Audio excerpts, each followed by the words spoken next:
Dieu est le créateur du ciel et de la terre, c'est-à-dire du monde visible et invisible. La terre, c'est le monde des hommes, des créatures corporelles. Le ciel est le monde de Dieu et de sa gloire. Il désigne les créatures spirituelles, telles les anges qui entourent le Seigneur. Les anges sont de purs esprits, des créatures immortelles, douées de volonté. Dans l'évangile de Matthieu, Jésus explique qu'il contemple constamment la face de son Père qui est aux cieux. Les anges sont créés pour servir Dieu et être ses messagers. Dans la Bible, les anges sont présents dès la Genèse. Au chapitre 22, par exemple, Dieu demande à Abraham de sacrifier son fils unique, Isaac. Abraham, plein de confiance en Dieu, va sur la montagne, étend Isaac sur l'autel et prend un couteau.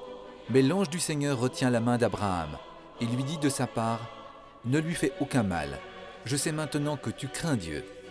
Toutes les nations seront bénies à cause de ta confiance. » Sur la montagne de l'Horeb, un ange révèle à Moïse la présence de Dieu, au cœur d'un buisson qui brûle sans se consumer.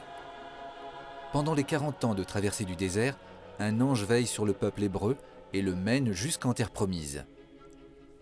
Dans le Nouveau Testament, l'ange Gabriel s'adresse à Marie de la part de Dieu. « Réjouis-toi, comblée de grâce.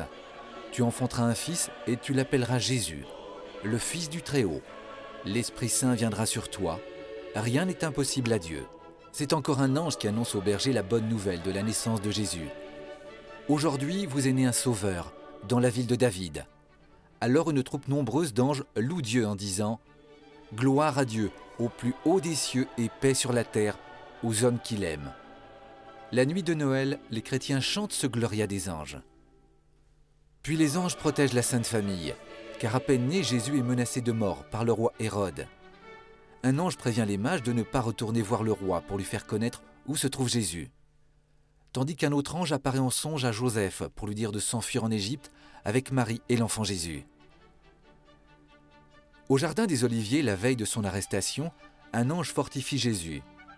Il manifeste la présence et la fidélité de Dieu qui n'abandonnera pas son Fils au pouvoir de la mort.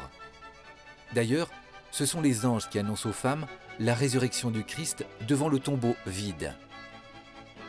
Dans les Actes des Apôtres, les anges conduisent Pierre et Paul dans leur mission.